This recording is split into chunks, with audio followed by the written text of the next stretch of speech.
Maintenant, mesdames, mesdemoiselles et messieurs, accueillons notre enseignant, Révérend Vernon Tomlin.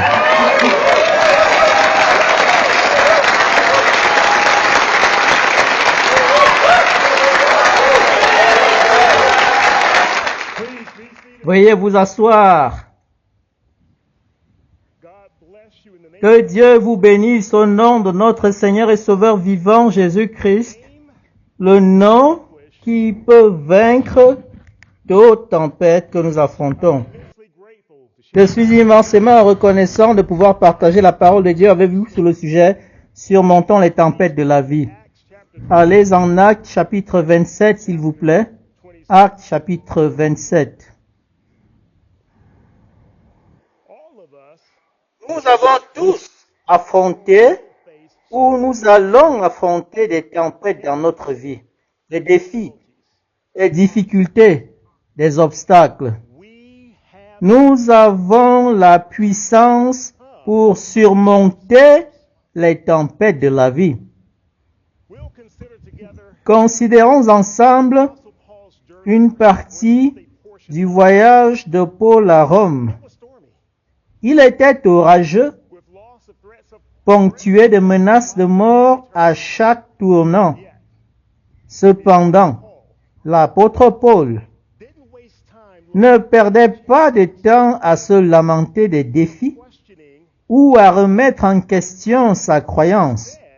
Au lieu de cela, il a profité de chaque détour comme une occasion de remplir sa vocation.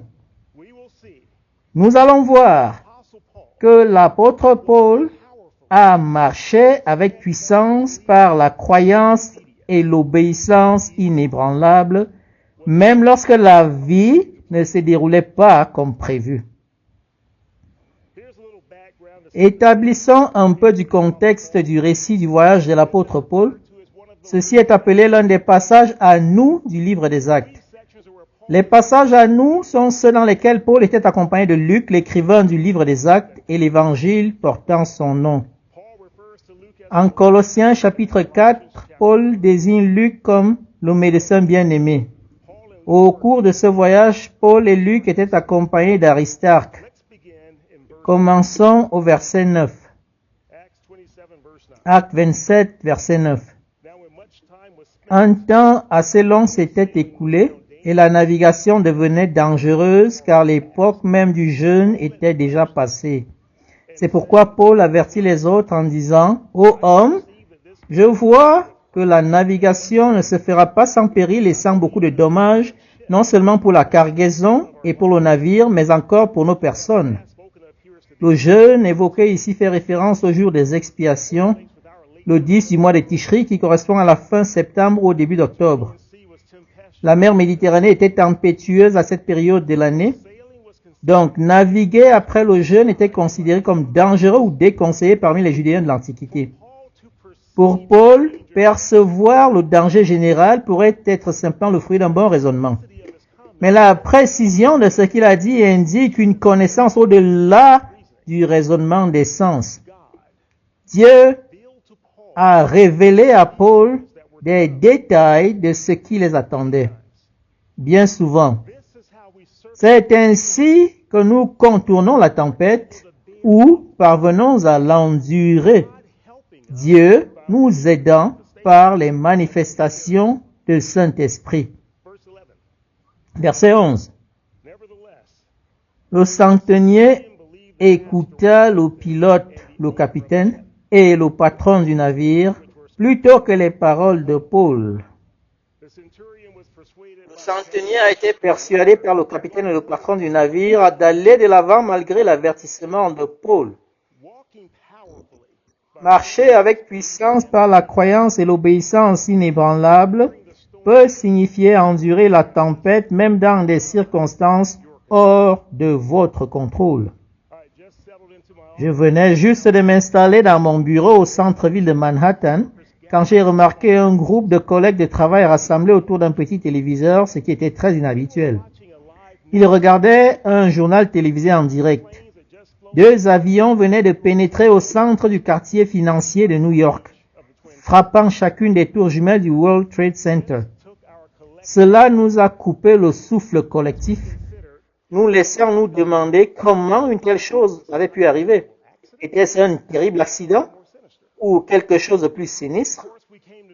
Comme nous l'avons appris plus tard, c'était effectivement intentionnel.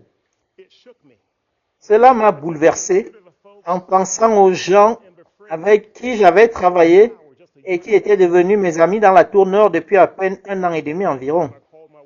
À ce moment-là, j'ai appelé pour parler avec mon épouse. Nous avons pris conscience de la situation, prié avec ferveur et commencé à agir. Nous avons cru que la volonté de Dieu était qu'elle contacte les dirigeants et les croyants locaux au sein de notre ministère. Quant à moi, je devais contacter l'équipe commerciale sous ma responsabilité pour m'assurer qu'ils allaient bien. Notre conversation s'est terminée ainsi. Chérie, quoi qu'il arrive, sache que je t'aime et que je ferai tout mon possible pour entrer à la maison auprès de toi.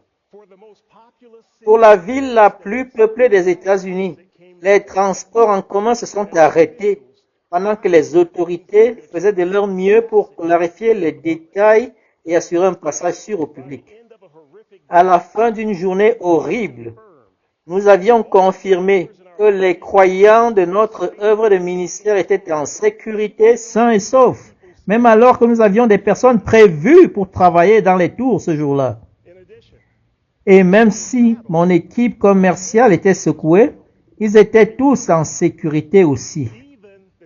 Même l'équipe avec laquelle j'avais travaillé auparavant, au 81e étage de la tour nord, a été épargnée, je ne sais comment, et ils ont aidé d'autres personnes à se mettre en sécurité. Dieu nous a aidés à traverser la tempête ce jour-là et nous a rendus capables de réconforter et de fortifier les autres dans les jours qui ont suivi. Peut-être avez-vous vu cela dans votre vie. Tout va bien. La vie va bien. Et soudain, une tempête surgit. Que faites-vous? Vous réfléchissez, vous priez et vous allez de l'avant. L'un de mes versets préférés est Psaume 46, 11. Arrêtez et sachez que je suis Dieu. Les insuffisances des 5 sens n'empêchent pas Dieu de nous délivrer. Les insuffisances des 5 sens n'empêchent pas Dieu de nous délivrer. Il est le Tout-Puissant, omniscient et partout présent. Il est pour nous, tout comme il l'était pour Paul. Revenons maintenant au récit.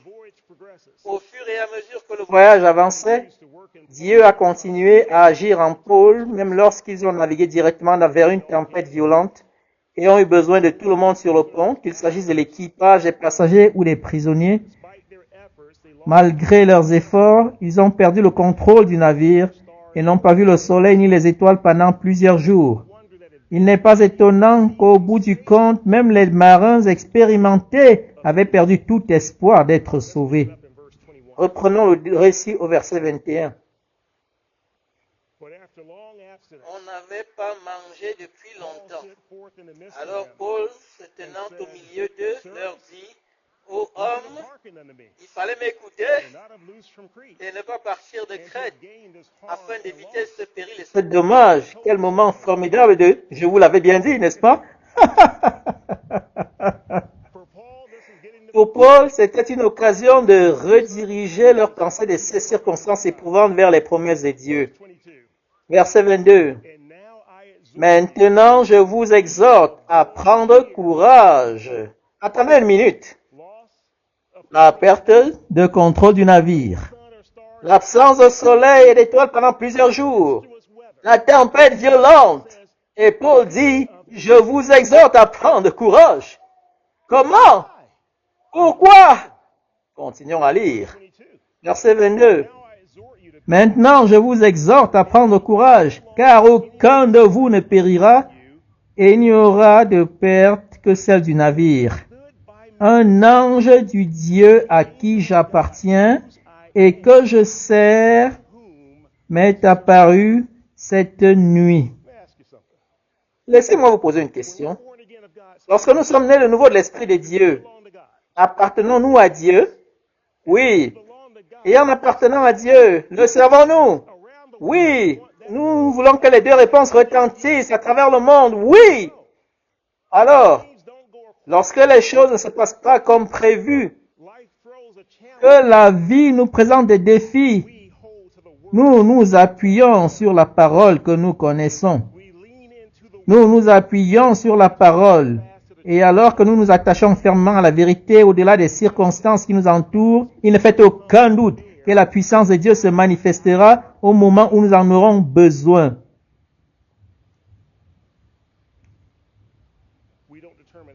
Nous ne déterminons pas comment ni par quelle source cela se produira. Simplement, il faut croire, obéir. De retour au verset 23. Un ange du Dieu à qui j'appartiens et que je sers m'est apparu cette nuit. Verset 24. Et m'a dit, Paul, ne crains point, il faut que tu comparaisses devant César. Et voici, Dieu t'a donné tout ce qui navigue avec toi. Verset 25. C'est pourquoi, ô hommes, rassurez-vous, car j'ai cette confiance en Dieu qu'il en sera comme il m'a été dit. Voilà des mots qui vainquent la tempête. J'ai cette confiance en Dieu. J'ai cette confiance en Dieu. Dites-le avec moi. J'ai cette confiance en Dieu. Cela nous aide à traverser toute tempête. Dans les moments difficiles, avec l'obscurité qui envahit nos pensées et le désespoir qui plane à l'horizon, nous pouvons être tentés de céder. Notre grâce salvatrice est la certitude de la parole de Dieu, écrite ou par révélation. Il y a un vieux dicton qui dit, si vous vous sentez au bout du rouleau, faites un nœud et accrochez-vous. Nous ne cédons pas. Nous ne cédons pas. Sachant que les enfants de Dieu, vous et moi, sont le point de mire de sa délivrance, exactement comme Paul. La puissance de Dieu vous aidera à traverser la tempête, aussi effrayante soit-elle.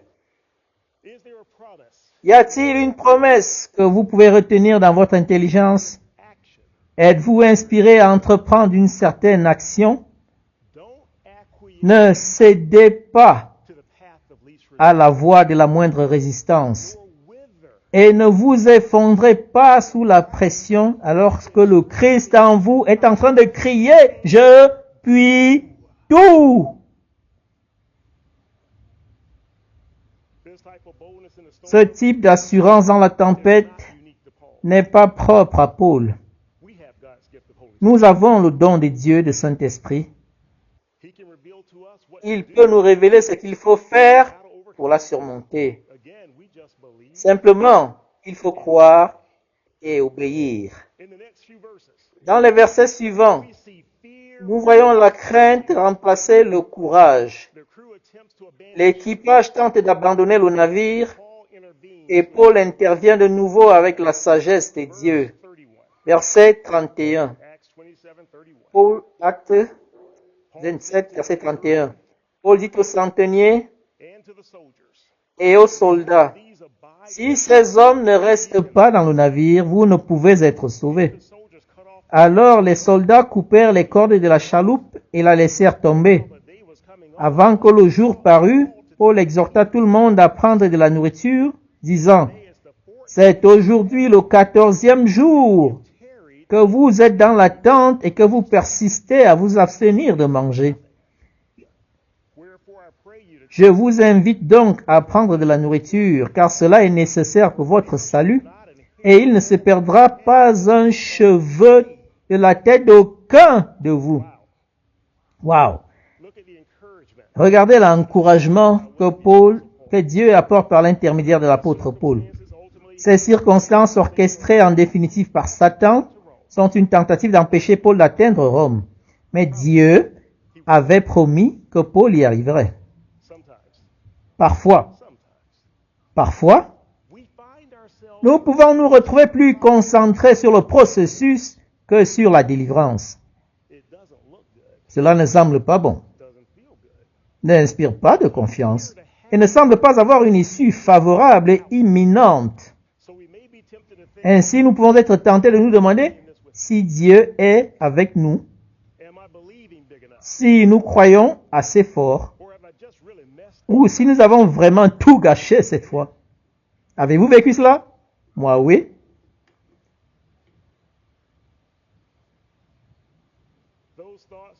Ces pensées font partie de la condition humaine, mais nous n'avons pas à nous y accrocher. Nous voulons savoir avec beaucoup de clarté que la parole écrite ou par révélation marche, que Dieu est toujours bon et qu'il est pour nous. Cela fait partie de notre croyance inébranlable qui nous permet d'obéir, d'aller de l'avant, même lorsque les temps sont sombres et que les choses ne se passent pas comme prévu. Verset 35. Ayant ainsi parlé, il prit du pain et après avoir rendu grâce à Dieu devant tous, il le rompit et se mit à manger. Et tous, reprenant courage, mangèrent aussi. Nous étions dans le navire 276 personnes en tout. 276 personnes. Paul reconnaît Dieu avec des actions de grâce devant tout le monde sur le navire. Vous pouvez imaginer comment la tension a dû s'apaiser avec ses paroles et ses actions. Ils ont pris une pause dans la tentative frénétique de se sauver, ont reconnu Dieu et ont rompu le pain ensemble. La saga continue alors qu'ils coupent les ancres et laissant tomber dans la mer, détachent les gouvernails et hissent une petite voile. Le navire s'échoue sur un banc de sable. L'arrière du navire se brise. Le bruit des vagues s'écrasant sur ce qui était devenu une cible immobile devait être assez intimidant. Reprenons au verset 42. Les soldats furent d'avis de tuer les prisonniers de peur que quelqu'un d'eux ne s'échappât à la nage. Attendez! Cela ne faisait pas partie du plan prévu. Et cela était même le contraire absolu du plan de Paul pour arriver à Rome. Verset 43. Mais le centenier qui voulait sauver Paul les empêcha d'exécuter ce dessein.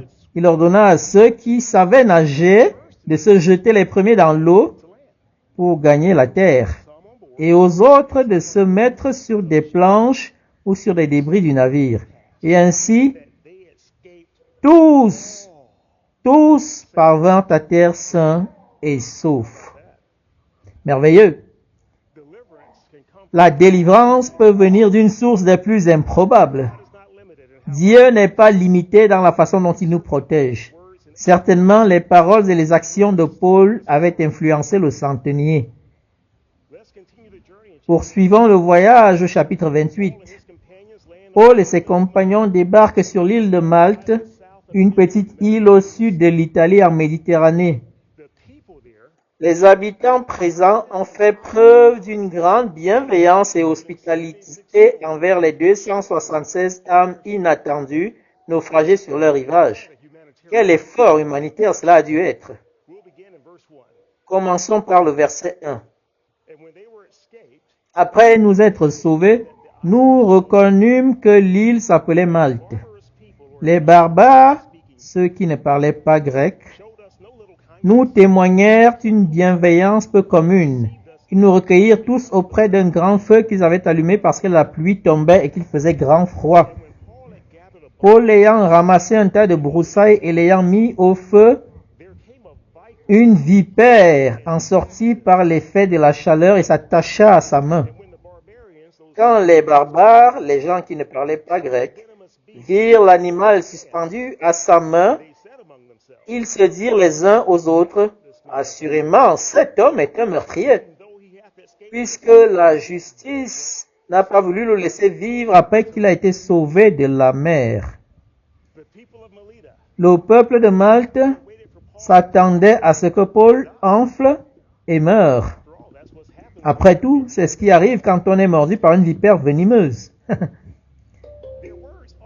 Leurs paroles reflètent leur système de croyance selon lequel Paul doit mériter de mourir pour quelque chose qu'il avait déjà fait. Certains appelleraient cela le karma. Paul avait approuvé le meurtre d'Étienne et avait cherché avec zèle à persécuter l'Église. Il avait désobéi à Dieu en se rendant à Jérusalem, ce qui avait amorcé cette série d'événements. Dieu merci, Paul ne pensait pas comme les gens de Malte. Alors comment Paul a-t-il géré la situation? Il n'a pas ravivé son passé dans l'erreur, ni ne s'est attardé sur la série d'événements malheureux. Il a continué à marcher avec puissance, avec la croyance et l'obéissance inébranlables, comme nous lisons au verset 5. Paul secoua l'animal dans le feu et ne ressentit aucun mal. C'est un miracle. Paul aurait dû mourir, mais ce n'était pas le cas. C'est juste une autre tempête à traverser avec croyance. L'auteur de la mort, le diable, essaye encore d'éliminer Paul. Beaucoup d'entre nous connaissent Jean 10:10, où il est dit en partie, le voleur ne vient que pour. Amen. Mais la croyance et l'obéissance inébranlable de Paul sont pleinement en évidence. Pour Paul, c'est en avant tout.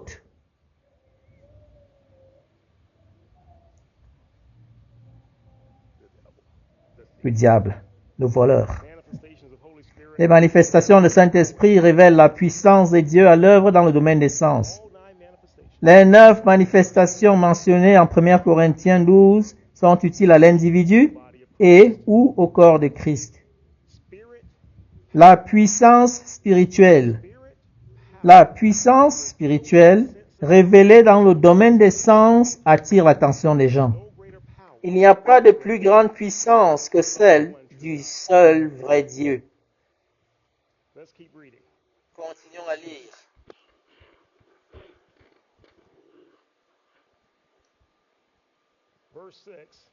Verset 6. Ces gens s'attendaient à le voir enfler ou tomber mort subitement, mais après avoir longtemps attendu, voyant qu'il ne lui arrivait aucun mal, ils changèrent d'avis et dirent que c'était un dieu.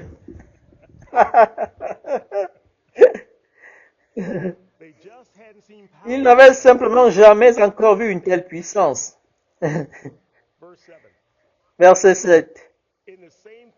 Il y avait dans les environs des terres appartenant au principal personnage de l'île, nommé Publius, qui nous reçut et nous logea pendant 3 jours de la manière la plus amicale.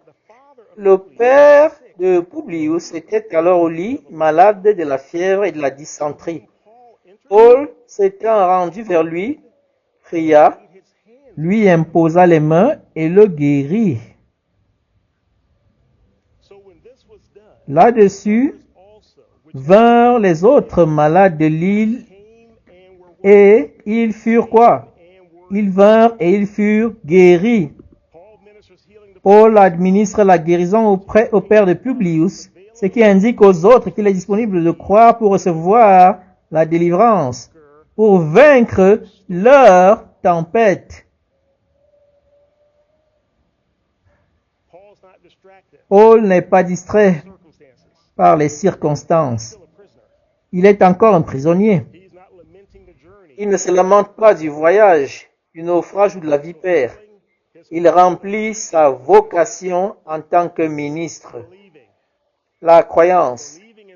La croyance inspire les autres à croire. Et cette même puissance est à la disposition de l'Église aujourd'hui. Le don de Saint-Esprit nous donne la puissance pour la vie chrétienne, la puissance pour le service chrétien et la puissance pour un témoignage efficace. Nous voyons cette puissance dans la vie de l'apôtre Paul alors qu'il maintient la croyance et l'obéissance inébranlables. L'effet dépasse sa propre vie et il en va de même pour nous. Verset 10. On, les habitants de Malte, nous rendit de grands honneurs et à notre départ, on nous fournit les choses dont nous avions besoin. Ils ont passé environ 3 mois à Malte. Les besoins avaient été comblés tant pour les habitants de Malte que pour Paul et ses compagnons de voyage. Ils se dirigent maintenant vers Rome. En chemin, ils croisent des frères. Certains sont même descendus de Rome pour les rencontrer. Quelle consolation cela a dû être pour Paul, Luc et Aristarque de passer du temps avec d'autres fidèles. Paul avait écrit aux croyants romains plus de 2 ans auparavant, mais n'y était jamais allé personnellement. Il les aimait. Il faisait sans cesse mention d'eux dans ses prières, car il désirait les voir.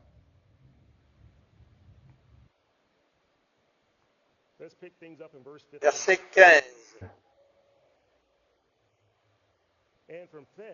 De Rome vinrent à notre rencontre jusqu'au forum d'Appius et aux 3 tavernes, les frères qui avaient entendu parler de nous. Paul, en les voyant, rendit grâce à Dieu et prit courage. Dans cette aventure tempétueuse de la vie, nous avons besoin les uns des autres. Un mot, une prière, un contact avec l'amour de Dieu nous élève tous. Verset 16.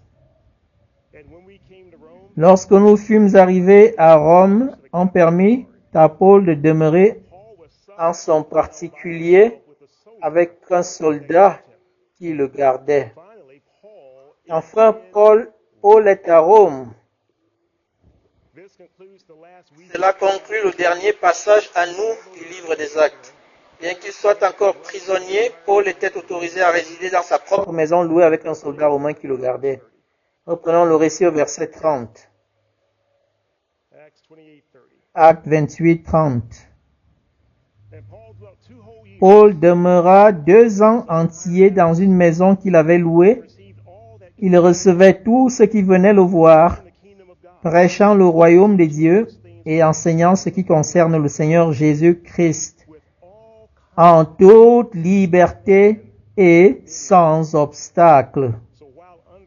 Alors qu'il vivait sous ce que l'on pourrait appeler la résidence surveillée, Paul continuait à enseigner tous ceux qui venaient le voir, et il a également écrit des épîtres à l'Église, c'est-à-dire Éphésiens, Philippiens et Colossiens.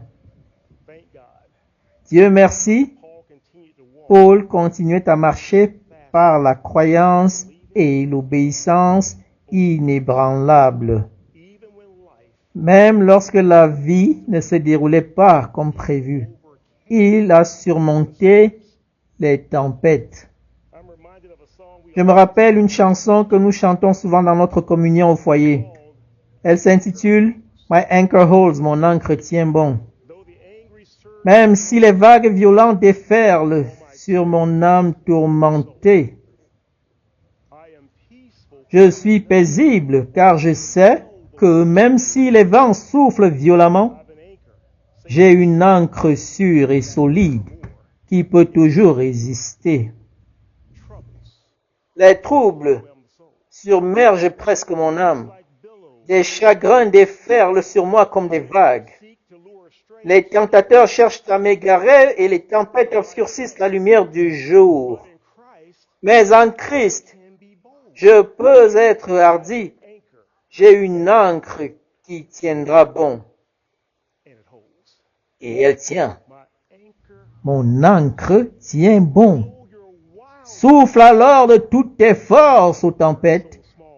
sur ma barque si petite et si fragile, par sa grâce, je ne faillirai pas, car mon ancre tient bon. Mon ancre tient bon. Nous avons vu que l'apôtre Paul a marché avec puissance par la croyance et l'obéissance inébranlable, même lorsque la vie ne se déroulait pas comme prévu. Nous avons tous affronté ou allons affronter des tempêtes dans notre vie. Aussi intimidant que cela puisse être, nous avons la puissance pour surmonter les tempêtes de la vie. Nous avons la parole de Dieu dans notre cœur et sa puissance qui habite en nous. Nous avons les uns les autres. Nous pouvons marcher avec puissance à travers chaque obstacle par la croyance et l'obéissance inébranlable, même lorsque la vie ne se déroule pas bien pour nous. Nous voulons savoir avec clarté et certitude absolue que la parole, écrite ou par révélation, marche. Que Dieu est toujours bon et qu'il est avec nous, même au milieu de la tempête. Alors je vous encourage, lorsqu'une tempête se présente à vous, à ne pas dire à Dieu à quel point la tempête est grande.